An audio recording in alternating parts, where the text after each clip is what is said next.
Hola a todos, en este vídeo voy a mostrar cómo conectar estos auriculares en la aplicación.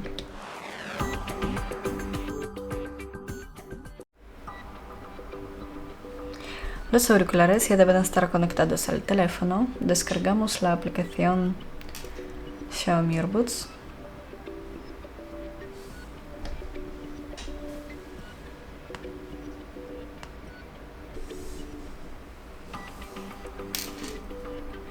Abrimos la aplicación. Otorgamos algunos permisos. Seleccionamos región. Tocamos saltar.